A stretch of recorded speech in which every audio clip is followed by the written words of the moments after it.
Now and move forward with our webinar. So thank you so much for everybody for joining us on our webinar today for financial aid. We have a lot of information to cover. We are recording this like I mentioned, so if you want to go back and rewatch any of this, it will be posted on our YouTube channel generally within 3 to 5 business days of the live event.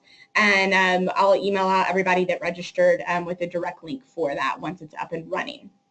So just a few logistics up at the top. We're going to go through the entire presentation, and then we're going to have a chance for Q&A after that. So we're hoping to get through the PowerPoint version of this in the first half hour, and then in the questions, comments box, which looks like you guys have already found, it's up in the upper right-hand corner. Feel free throughout the webinar to type in your questions. Once we get done with the actual presentation, we'll go through, read those aloud one by one and answer them and get through as many as we can in the hour that we have. So with that, we're going to go ahead and get started and do some introductions. My name is Emily Lakemaker, and I'm the Associate Director of Recruitment and Student Life here at the Rollins School of Public Health, and I'm joined with some colleagues today. I'm Cindy Gershman. I'm the Associate Director of Financial Aid here at Emory for the graduate programs. And I'm Stephen Sola, and I'm a first-year environmental health here. And I'm Kat Adams, and I'm a second-year behavioral science and health education student. Okay, so here's just kind of some of the things we're going to talk about today and go over just some general information that I think is going to be overall pretty helpful to you guys as you're going through the financial aid application process, and if you haven't done so already, we can help kind of guide you through that. So just up at the top, a few terms to clarify. So there's a few different types of aid that we have available. First and foremost, federally funded aid. A lot of you, specifically if you're domestic students, may be familiar with these types of loans. Stafford Loan Program and Grad Plus. As undergrads, if you have these, you may have had some of those as subsidized, but as a graduate student, these would all be unsubsidized. That's correct. That is correct. So just kind of be aware of that. There is a bit of a difference. Then there's privately funded aid, so that's maybe a private loan through a bank or something like Sallie Mae, or maybe a credit union that you have. So those are some second options, and also options for international students. So if any of you are on the line, that's an avenue for you to take. And then there's institutional or school-funded scholarships. So here at Rollins, that's like our merit-based awards, any of our need-based awards, our mission-driven awards. So those are things that are going to be awarded directly from the institution.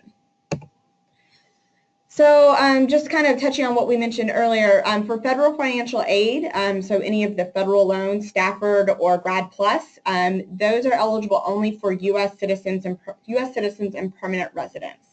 However, Rollins institutional merit aid, our institutional awards, those are open to everybody. But for our merit awards, please note that in order to have been considered for those, you did have to have your application in by our priority deadline of January 5th. So we continue to take applications well after that date, but it's only applications received by then that will be considered for our merit-based awards. And we have some other types of funding outside of that, but we'll cover that. If you missed that deadline, we have some additional types of funding, and we'll cover that later on in the webinar. For international students, there's private funding opportunities. Those are also available for domestic, but we encourage our international students to look at those. We've got some websites here. Obviously, you can't direct link to those from here in the webinar, but again, we are recording this so you can go back to the YouTube channel and pull these as needed, or you can easily search for them on Emory's website. We also, for international students, we do have some opportunities for those students to work on campus, and as well as through our REAL program at local agencies in the area. And again, we'll go more into our REAL program. So we do try to provide international students with some resources and ways to get those same work experiences that our domestic students get. All right, so I'm going to turn it over to Cindy for right now to talk about eligibility and cost of attendance and estimated family contribution and all those very specific terms. Thanks, Emily. As some of you may be familiar with, you need to fill out the FAFSA, which is the federal government's application to determine if you're eligible to receive federal aid. So once you do that and the Office of Financial Aid reviews you, there's always a cost of attendance for any program that you'll be attending. The information that you fill out on the FAFSA with some of your demographic information and financial information, the government runs a formula and comes up with your expected family contribution. So whatever the cost of attendance is, minus the estimated family contribution, is what you would be eligible for need-based aid. However, like Emily said before, there really is no longer need-based federal loans for students. So the estimated family contribution can be very high, and you'll still be eligible to get your federal loans since they're all unsubsidized at this point. So we like to mention this so people will know, but it really no longer has an effect on the aid that you receive. And I think too, a lot of students that maybe during their undergrad that maybe they didn't get a lot of federal aid because of their because they're considered still dependent on their parents or because of their estimated family contribution. At the graduate level, it's very different. Even if you're still considered a dependent of your parents, that's really not going to be taken into consideration, as Cindy just said. So don't let your undergrad experience impact you in not filling out FAFSA, because you still would be, I think you might be surprised at the eligibility of loans that you get. And additionally, even if you are not interested in taking out loans, some of our awards at Rollins, the ones that are not merit-based, are based on FAFSA. The only way to apply for those is by filling out FAFSA. So that's the importance of getting that filled out. You don't have to accept the loans if you get them. And just remember on the FAFSA, now that you will be graduate students, it's only your information that needs to go on there. For Emory, other schools may still require your parental information because they may use that for any of their need-based institutional money, but that is not the case here at Emory. Yeah. Of course, we can't all have the same. We got to make it complicated.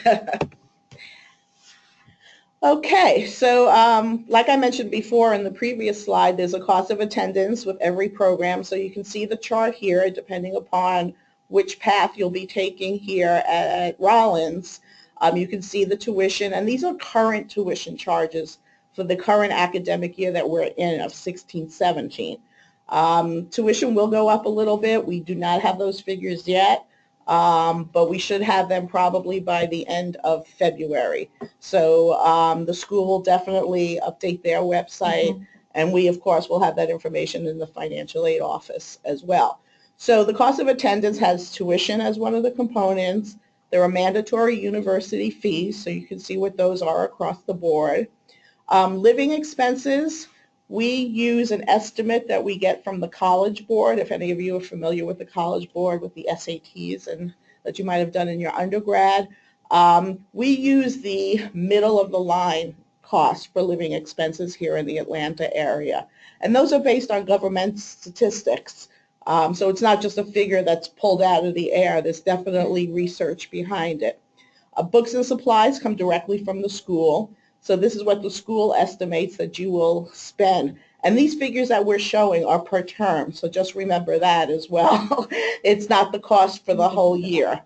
Health insurance, every student needs to have health insurance. So if you don't have health insurance outside of the university, you must take the Emory health insurance. Once again, that figure will probably change a little bit, but we will have that updated by the time you come to school. Loan fees, we bill back loan fees into your budget because the government takes out loan fees from any of the federal loans that you might be taking out for school. Transportation, that's the fee for parking on campus, and that is the highest plan that the school has. So if you're a single person driving yourself here, that's the highest parking. So that's what we put in here. And that's actually by year. That's the one figure on here that's not semester. So keep that in mind. That's not, you wouldn't be paying over $1,200 a year. That's Right. That 600 and some change, 672 is the annual cost. And so that's something to keep in mind. Thank you for pointing that out. Yeah. Yeah, that's a big difference between $600 a year or $1,200. And we all pay that, even staff. So Well, and Kat, here, you definitely don't have to that's not by any means a required expense. So I know that Steve and I will talk about our budgets a little bit more, but I do not pay $700 a year for parking here. No. And even I know both of the students here, when we were going over the book and supply number, they both were like, oh, no. They'll go into that in their slide section in a minute. So we just try to provide, we're trying to give a very real and, realistic view of what your expenses could possibly be. It could, depending on your quality of life, it could be extremely high, much higher, or you could live significantly more on a more frugal budget. So we'll get a little bit more into details in that. Okay, so once again, here we go with the FAFSA. So you need to complete the 17-18 FAFSA. It will ask for the school code for Emory, as it will for any other school you might be applying to. So that number there, the 001564, is the unique number for Emory. Please include your social security number on there. You are encouraged to apply as soon as possible. And for those that may not know, the FAFSA application actually opened in October 2016 for the 17-18 academic year. So if you haven't done a FAFSA yet, go ahead and do it. It's going to ask for your 2015 tax information. So it's what the federal government is referring to as prior year information. So you should already have your 2015 taxes done, and hopefully you got a refund from that as well. So there shouldn't be any delay for you filling out the 17-18 FAFSA. Okay, so just to kind of give a linear timeline to show what this is going to look like. So complete your FAFSA, and just like Cindy said, the sooner you can get it in, the better. The lame joke that I always tell people is if you're watching this right now and you have not done it yet, like just leave right now, stop what you're doing, and go and fill it out. It's that important because it really does make you, it increases your eligibility for various types of aid.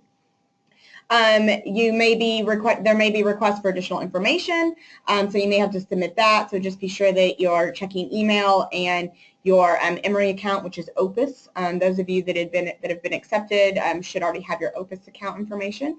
Award notification should begin in March. If the sooner you submitted your application, the sooner you would be in that initial notification batch as it starts rolling out. And then you'll also want to ensure all of your information in Opus is correct, and then check your Opus to-do list. That's just going to be any additional materials that they may need. And once you get your notification, you'll want to then tell the university what you're accepting, reducing, declining, any of that. So like we mentioned, even if you don't want federal loans, most of our other aid does require filling out FAFSA. So if you do fill out your FAFSA, you get loans awarded as well as any of our other financial aid, you can decline the loans. Like it's not like a tie. You're not saying, yes, I'm absolutely accepting this by just applying for it.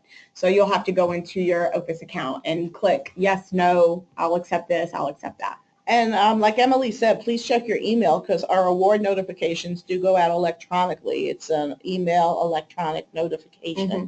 And it will also give you some additional information, and it will give you the steps on how to accept, reduce, or decline the awards in Opus. Yep. So check spam filters because sometimes things can get there. Okay. So the federal loans that are offered through the Department of Education, the federal Stafford Unsubsidized loan, you have to be enrolled actually at least 5 hours to get that, but 9 hours is considered full-time for the Rollins program to get the eligibility of the $33,000. If you're not in 9 hours or above for both fall and spring, your loan eligibility in this particular program will be less than the $33,000. There is a fixed interest rate. Interest rates change every July 1st because that's the fiscal year for the federal government. So the rate that you see there may not be the rate that you're paying. By the end of May, beginning of June, we will know what the new rate will be for the 17-18 loans. There were also fees deducted, which I had mentioned when we went over what the cost of attendance and the different components. And once again, remember, if you're not in 9 credits for both semesters, you will be eligible for an amount less than the $33,000. The other loan through the federal government is the Graduate Plus loan. So if any of you in undergrad had a Parent Plus loan, this is the same loan, but it's for graduate students. So it's the graduate student that's borrowing this loan, not the parents. It is credit-based, but it's very loose credit criteria. So if you think you're going to go and apply for a Grad Plus, I would make sure that you have a decent credit history. It doesn't have to be stellar, but as long as you have not declared bankruptcy, if you have not defaulted on any prior student loans, and if you don't have any bills that are past due for 90 days or more. Do those require any co-signers? If you don't get approved on your own credit, you can get a co-signer. Okay. And also, if you think there's something wrong with your credit, you can appeal that decision as well with the Department of Education. So the formula for the Plus loan is, for your maximum eligibility would be the total cost of attendance. So let's just say that's $60,000, and you're getting the 33 in the Stafford program.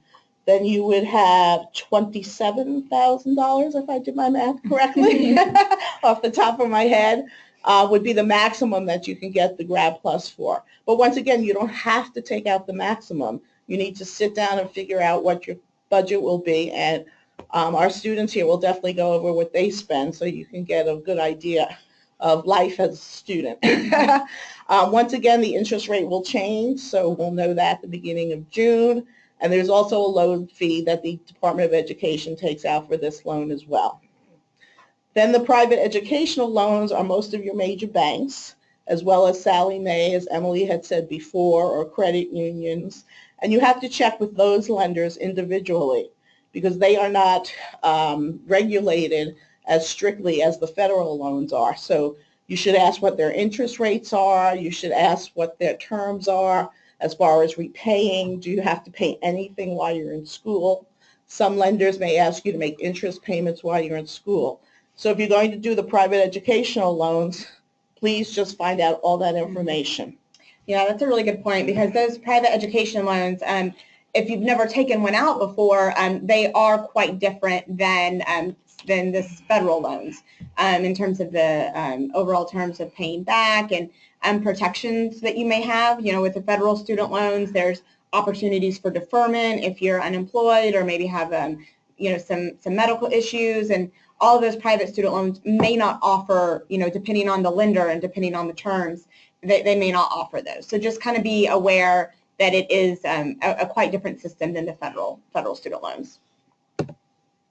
Okay, so outside of the federal loans, we at Rollins offer several funding opportunities.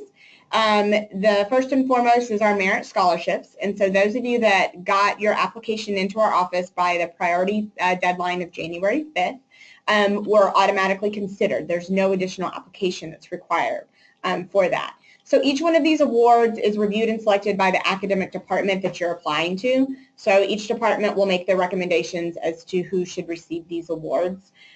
These are quite competitive, with only about 40 being offered. And if you may be notified of your admissions decision before you're notified of your merit award status.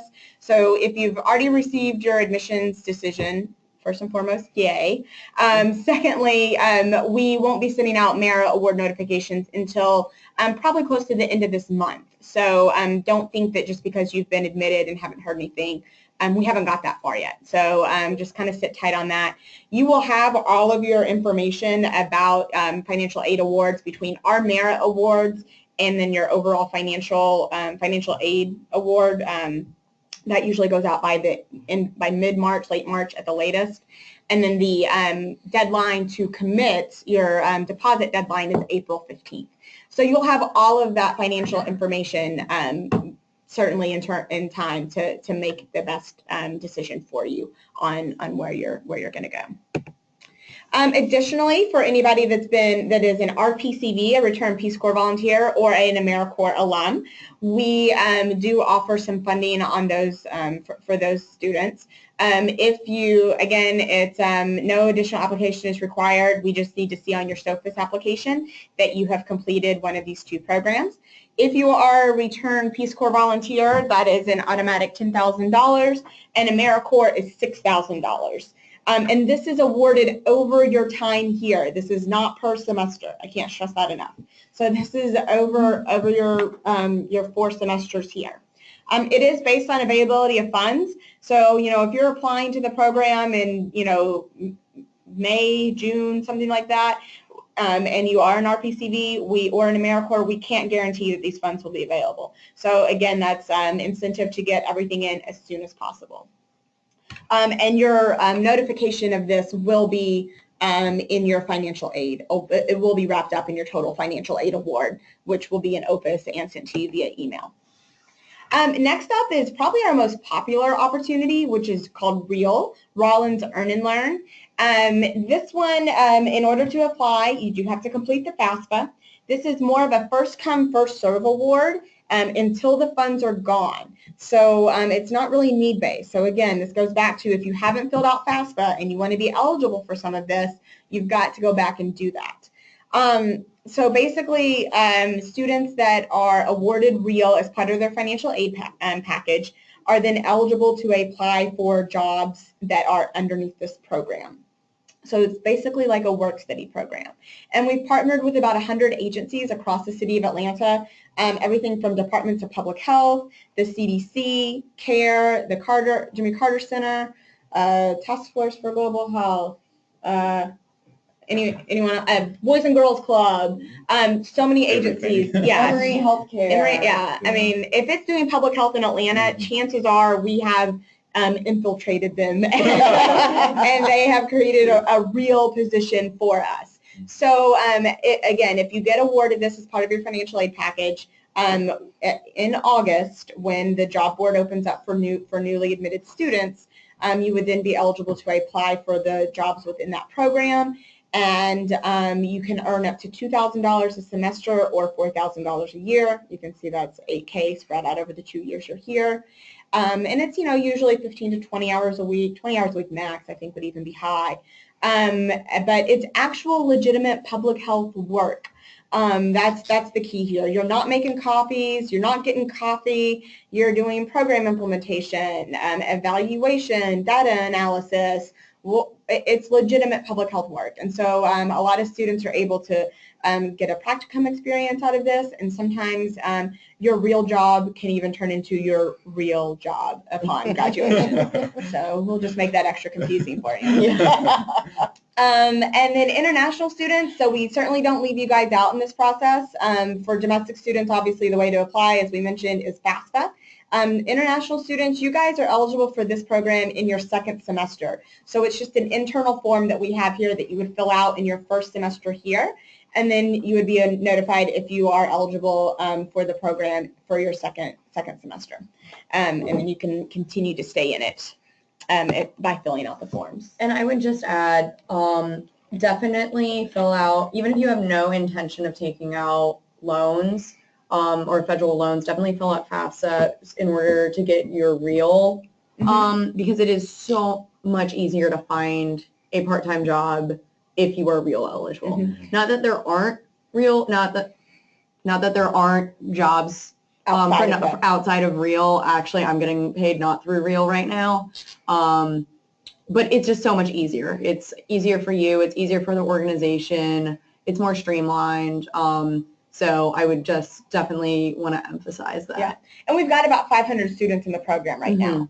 So, the funding is there, but you do have to fill it out early to secure it. Fill out FAFSA early. So outside of REAL and outside of our merit awards, we do have a few need-based grants. Again, these are FAFSA-based. I think you're all seeing a theme here. If we all leave here with one common understanding, is that we need to fill out FAFSA. Again, a lot of this is, in addition to it being need-based, but even still, this is first come, first serve. So the first set of students that are showing the need-based for this for these awards and we have their applications and their FAFSA form, that's where we're going to start in the award process. Awards range, you can see there, from $4,000 to $6,000, and again, your notification of this would be in your OPUS. And things to keep in mind, the only form of financial aid that we have that you can reapply for in your second year, if you don't get your first time, is REAL. Everything else, you're basically, like, we don't reevaluate for merit-based awards, we don't reevaluate for need-based or any of that in your second year. You will basically get your full amount of awards that are being given to you in your in this first round when you're coming in as a first-year student. But if you don't get REAL your first time around, you can reapply for that. Rollins Pathway, this is a relatively new award. This is more, again, first come, first serve. We awarded this for the first time last year. It's $8,000 over the 2 years, and again, to get it, you got to fill out FAFSA. So again, with that common theme. And then for those of you that are thinking about some external funding, we really encourage that. It can't hurt. This is just a very small list of some of the awards that our students have applied for in the past and received. A really great website too, and a really great resource is the ASPPH website, which is the Association and Schools and Programs of Public Health. And they have a really phenomenal website. I think it's in there, it's called like Funding Your Education. And it's, 20, 30 more of these organizations that offer external public health funding. So that's something to do research on. And we always encourage students to apply for those. And I also wanted to mention that from the Financial Aid Office on our website, we've definitely ramped up our scholarship area. So take a look at that also on the Financial Aid website. Okay, so this is just what a typical financial aid award would look like, and I think Cindy can kind of speak a little bit more to this. Right, and this goes back to some of the things we already spoke about. So if you're in 9 credits for both fall and spring, your unsubsidized maximum eligibility is the $33,000. If you get the Rollins Earn and Learn, that's $4,000. So the standard award is $37,000, and that's what we would award right off the bat. Any other loans that we spoke about, the Grad Plus or a private loan, are what we call borrower initiated. So we don't put that on your award notification. You have to initiate that process. And once again, when you do get your award letter, you'll see we have laid out some of the steps for applying for those loans or looking for those loans, especially the private loans. So that's why we put the amount varies. Some people need funding above that $37,000. Some people don't. Some people need to get right up to the cost of attendance. Some people only need to get $5,000 above the cost of attendance. So we don't know what your financial situation is. So the only 2 things or 3 things possibly, if you get any school aid, those would be the only things that would be on your initial award letter. Okay, so we're going to turn it over to our students as they were kind enough to provide us with some good information on what their monthly budget looks like. So we'll kind of let them each talk a little bit through this and give a little insight into their day-to-day life with costs. Yeah, okay, so I guess I'll go first. So my rent is $874 a month, which I will point out is on the higher end of the spectrum. And so you can definitely find places that are cheaper, as you can see from Kat's rent. The good thing is that it is fully furnished. Oh. So my apartment is fully furnished, and it's really, really nice because I didn't know Atlanta at all. I didn't know the area, like the houses or whatever. And so I just went ahead and took the initiative and got a fully furnished apartment, and that's also why it's so much more expensive. Are you at Campus Crossing? Yes, I am at Campus Crossing. And also, do you share? Or yes, so my roommate is actually a 3rd-year PhD in the history department, so I mean, he doesn't go to Rollins, but he is still a student. And so real quick, just some additional background on Campus Crossing. Emory doesn't have any official graduate school housing. Only undergrad housing is available on campus. But Campus Crossing is just a mile away, and they exclusively rent to Emory graduate school or professional school students. So that helps, I think. And it is very close. It's on the Emory shuttle route. And like Stephen said, it is furnished. And it looks like a few things are included in the rent, some utilities, internet cable. So it looks like you're just kind of paying one bill a month, and it's all kind of wrapped in. So those are some things to take in consideration as well. Yeah, so utilities, internet cable are included. Power is about $40. Groceries, $200 to $250 depending on the month. Sometimes I get a lot of free lunches here at school through organizations. So I mean, it honestly depends on that. Gas, I don't have a car, and so, but I do have a bicycle, so I ride that around if I do need to get somewhere. And if not, I sometimes ask my friends for rides. I try not to do that too much though. And then just $100 miscellaneous, and that's, the upper limit. Sometimes I don't spend any extra money at all. So I'm looking at around $1,200, $1,264 at most every month. And then, We'll talk about books at the Okay. end. We'll let you go, Cal. So I don't live in Campus Crossings. I took a couple years off after undergrad before I came to Rollins. I lived by myself. I have more furniture than I know what to do with. And I'm comfortable moving long distances with all of my stuff. So this is actually the third apartment I've lived in since I moved to Atlanta. You've been here like a week. There was an issue with my first apartment complex, and they decided in last December to tear the place down. Oh, yeah. So we got forced out of that apartment. So anyways, but I'm in a nice apartment right now.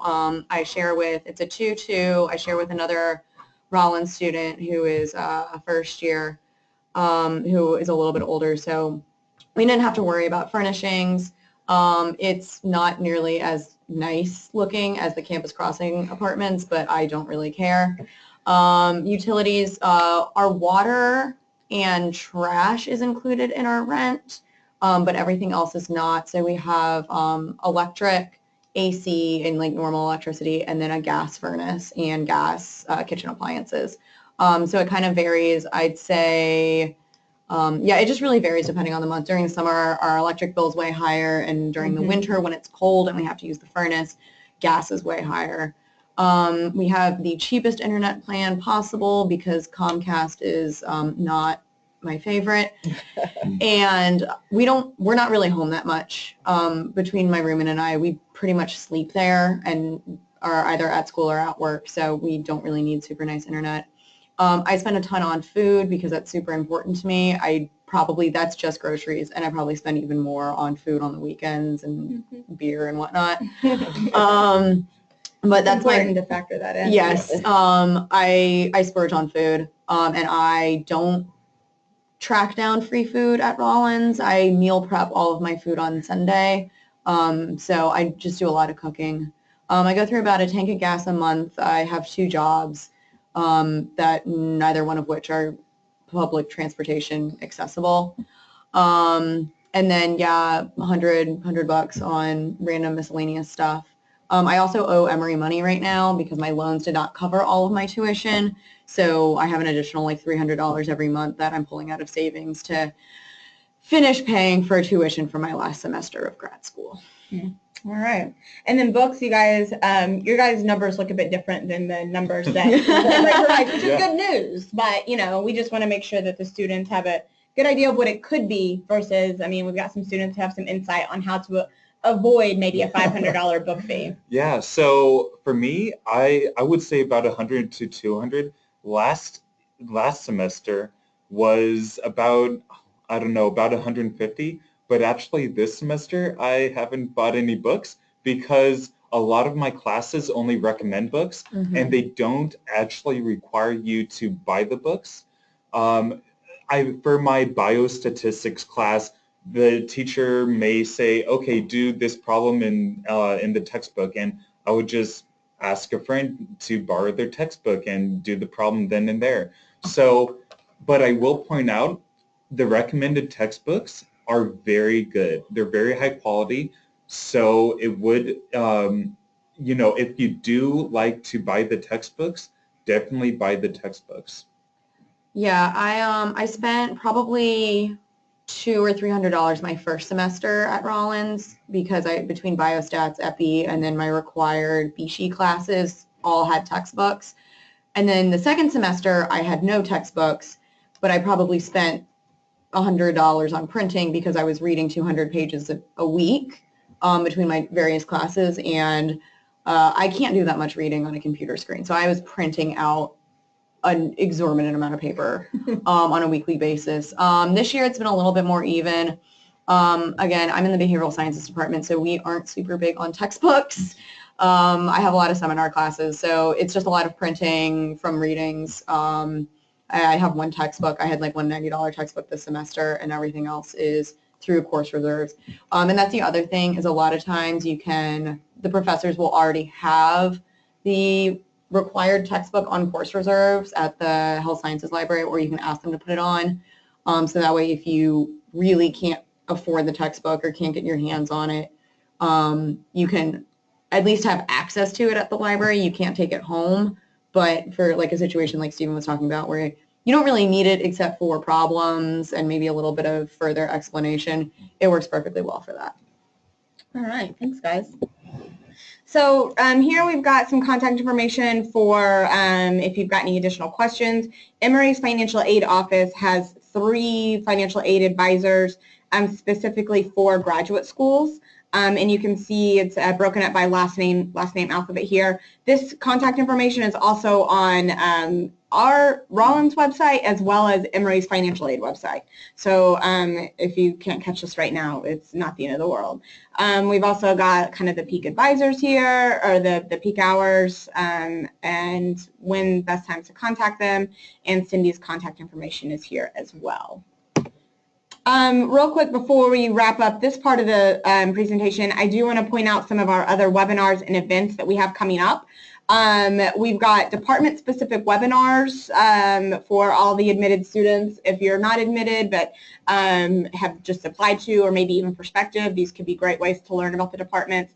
We did the behavioral science health education one last week. That'll be up on our YouTube channel this week. And then the remaining ones you can see here. We've got global health tomorrow. Then our executive MPH, health policy, biostats, environmental health, and EPI soon follow. And we've got a few others that fall under our student life series. First up from that, next week we've got our students of color perspective, and then we've got LGBT life at Rollins. And so both of those will have 6 or so students, current students on those, to kind of talk about why they came to Rollins and their experiences here, both at school and in the Atlanta area. Then we've got an info session on campus. We've got one February 24th and one April 21st. Those are 2-hour sessions, great for prospective students, but also admitted. You get to see the school, you get to meet admissions staff and advisors, hear from career services. It's a really great session. But really, if you've been an admitted student, you need to think about Visit Emory. And that is March 30th and 31st. As an admitted student, you should have received contact information about it in your admissions email. You may have received your notification of acceptance via Opus before you get this official email from us. Sometimes it takes, because of just the way our system's set up, those go out a little bit slower. But as an admitted student, you will receive a link to our admitted student portal. All the information about Visit Emory is there. It is 2 days packed full of everything you could ever want to see offered at Emory. Class visits, panels, department meetings with your advisor and faculty, social events hosted by our student groups, you name it, it's on the, financial aid drop-in. Yeah, Cindy and her team will be there for both days for financial aid drop-in. Did either one of you attend Visit Emory, guys? Yeah, I attended Visit Emory, and there's 2 like activity fairs. There's one that focuses on like the research that's being done at Rollins at the master's, doctoral, and faculty level, and then there's another one that's more like student organization, social stuff. I described it on the last webinar I was on. It's like a semester of Rollins, like bundled into 2 days. it's like it's exactly what you would think. Like if you come to visit Emory, like that's what you're going to get. Yeah. It's exactly like being at Rollins for 2 very, very, very hectic, packed days. Yes. And our behavioral science, one of our advisors in the BSHE, the Behavioral Science Health Education Department, she describes Visit Emory as you'll leave here either thinking, that is exactly where I know I need to be, or these people are crazy. That's going to be your takeaway from I mean, Visit it Emory. might be both. I walked in and I was like, both. these people are crazy and I want to be there. Yeah, so, kind of crazy. Yeah. And then outside of Visit Emory, we also will be in the New York City and DC at the beginning of March for some alumni perspective, and it's actually admitted students, but if you're prospective, we'd love to see you there as well. But we do some receptions up there, so be looking for that information. That'll be going out via email with registration information. So we try to bring a little bit of Emory to you guys as well in some of those bigger markets.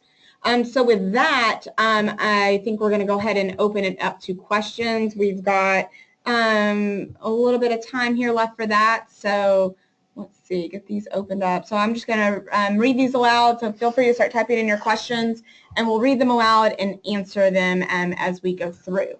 So Mariama is asking, the January 5th deadline to submit your application, does that include the GRE? My scores got to Emory after that deadline, but everything else was in. So you probably were able to put in your unofficial scores, and that generally would be sufficient to get through the initial round of review. And then once your official scores got here, then it would just be your application got updated to include those. So as long as we had that in the office, then that should be fine. So we'll leave this open for a few minutes for questions. I'm kind of surprised that there's not more in here, but you guys could be typing. So just to go back a little bit, though, to talk a little bit more about Visit Emory, we do offer student housing during that. So when you come, you can sign up for the opportunity to stay with a current student, which would obviously cut down on hotel costs and help give you a better idea of what life as a student is like. That opportunity is available for students that are traveling individually. We can't put up more than, we can't put up you and your travel guests, but we can put up you with a current student. Information about how to sign up for that, again, is on the admitted student portal, along with where we'll post Visit Emory registration. And all that opens up a week from today. So I believe that is February 13th. That should be next Monday. And so all that will open up then. So I'm checking my calendar here to make sure I'm giving you the right day. Yes, February 13th. So be sure to look for that. We also offer some travel grants for Visit Emory. You can apply for travel grants to get up to $250 in travel assistance money. So between getting a travel grant and being able to stay with a current student, we really do whatever we can to try to eliminate financial barriers to being able to come, because we think it's that important to be able to visit the school and see what we have to offer. And also, I was one of the people that wasn't able to come to Visit Emory, but you can also email current students, you can email current professors. Mm-hmm. Everyone is always more than happy to answer questions. And let's say you've gotten accepted into the environmental health department. Little plug there. Yeah. Just a little plug. And so we actually have a lot of profiles of current students on our website right now. And some of them have their emails listed, and you can always just send them an email and say, hey, I was wondering what your perspective of this was at Emory. And I know a lot of people that would be more than happy to answer those questions. Yep. Yeah, and going off of that, the Rollins ambassador, so that's what Stephen and I are, and that's why we're on this webinar. There's a website, there's a WordPress blog. Yes, it's just called Rollins Ambassadors. .org, I think. Google it. You guys can find it on Google.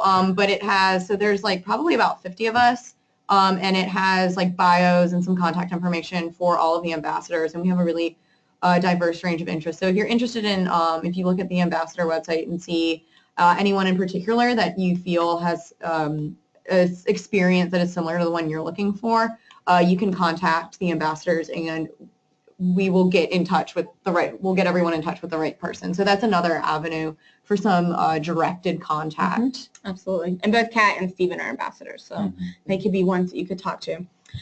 So Mariam is asking, what is the best way to get graduate assistantships? So first thing to keep in mind with our graduate assistantships is that they're paid positions. They do not come with a tuition stipend like some other programs, so just be sure that we're clear on that. Again, as an admitted student, you guys will get access to our job board at the very beginning of August, about 3 weeks before classes start. So those opportunities would be posted there.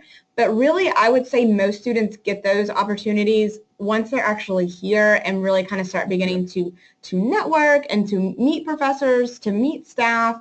That's really the best way to do that, is just kind of put yourself out there. But any opportunities that would be available at the beginning of the semester will be posted on the job board. Yeah, and all of those jobs, like working as a research assistant in any of the centers at Rollins, or really anywhere at Emory, would be real. And so if they're public health related, then they would be real jobs. And so that's how you would get the job and apply for the job and get paid. Yep. And so Kara's asking, for those of us who are accepted but without access to the portal for the time being, is Visit Emory all day on the 30th and 31st, hoping to plan for travel? Kara, yes, it is. And in terms of the email giving access to the portal, like I said, that usually goes out pretty quickly after your admissions notification in Opus. So hopefully you would be getting that here within the next week.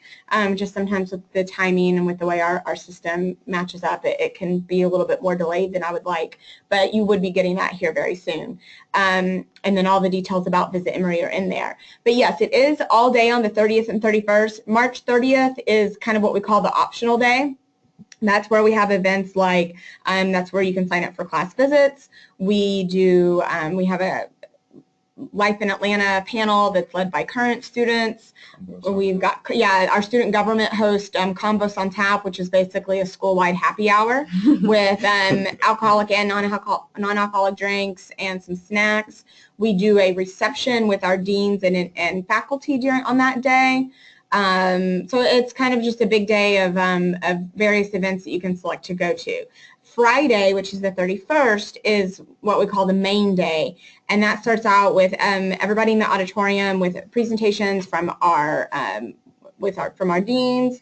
We have financial aid give a presentation, career services talks to talk about all the different opportunities and services they provide, and then our alumni give a presentation as well. And then it's then you're on to your department meetings where you meet your advisors, meet your faculty, get to eat lunch, you hear about the curriculum, you hear about practicum opportunities, about internships, about where people ultimately go to work. And then after that is our research and opportunity fair, which Kat kind of mentioned, and a few other sessions throughout the day. Yeah, I came, I actually tried to get to Atlanta early and then missed my flight, so I wound up not getting in on Thursday until I didn't get to Rollins until about 2, and it was fine. I was still able to do everything that was offered minus maybe like one session. So don't worry about, getting there super early on Thursday morning. If you are able to come in on Thursday, at least for convos. Be there by 3:30. Yeah. Okay, Shaunak, my apologies if I'm butchering your name, says, I am from India and applied on January 5th, which was the deadline day. Does that reduce my chances of getting a scholarship compared to those that applied earlier? We just need to have it by the 5th. From there, everybody, any application that was in by that priority deadline, we all get they all get reviewed regardless of if it got submitted in October or January 5th. So there's no penalty for getting it on the deadline. We just need to have it in by that time frame to be considered for our merit-based awards. So it looks like that's the end of our questions. I'm going to take that as a sign that we just did a really good job of covering everything in the actual webinar. So with that, you guys have my contact information. You can see it here on the screen. Feel free to send me an email if you come up with any other questions afterwards, or just need to be put in contact with anyone here on the webinar today. I'm certainly happy to do that. And I do hope that we can see a lot of you at any of the various events that we have coming up, whether they're webinars or receptions or Visit Emory. any of the above, we definitely want to be able to see you. So with that, we're going to wrap it up, and thanks so much for coming.